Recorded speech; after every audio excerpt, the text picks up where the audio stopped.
Let's go over how to be a style minimalist. So, one of the easiest mistakes to make in a design system is having too many colors. Almost every color palette generator is going to suggest, 15 plus colors, each with 10 tints and shades, usually 100 through 1,000. And adding all of these to your system can easily lead to chaos because you have more than you need, and it gets really hard to remember when to use which color, which is really draining for designers to have to remember and usually leads to misuse.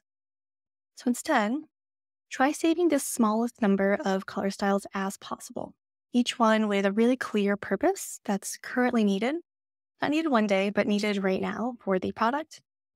And for a lot of teams, that looks like having a neutral, primary, secondary, success, warning, and danger color. But don't feel like you need to add all these colors just because your system should have them. If your product doesn't need a secondary color or maybe a warning color, you can just skip them and they can always add them in later once they are needed. And once you have the right colors, not only document it, but saved to your file as a style, you can add a description to the saved style. And not only will it show up as a tooltip, but it'll also be searchable. Give that a quick try. If I have this object and I want to add a style for the fill, you can see that every single style is going to have a little tooltip explaining what the primary purpose of that style is. It's really, really easy to remember and know which color to use when. Alternatively, you can also search for keywords, which are your description. So something like default, or even something more specific like a line.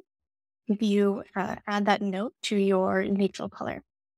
And this is going to be a lifesaver for you or someone else on your team who's trying to remember, which exact neutral color to use for the division line. All right. And don't feel too bad for the colors we skipped. Just because I didn't make the cut for being a style doesn't mean we need to lose them forever. I recommend keeping them around in the form of a color key. Here you can track the bigger picture, all the colors you're using, as well as all the colors you aren't. And this provides a really rich context for where all your colors came from and is a source for where to find new ones as they're needed in the future. So we can see here, we have the original 10 tints and shades for each color. And the ones that have been saved are marked with a little check mark here.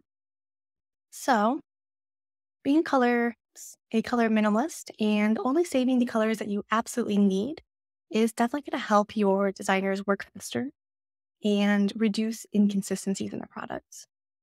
This is really important to establish early on as it gets harder and harder to remove colors over time because it becomes unclear, which ones are being used, which ones aren't. And so it's better to start small in the beginning and then add more as you go.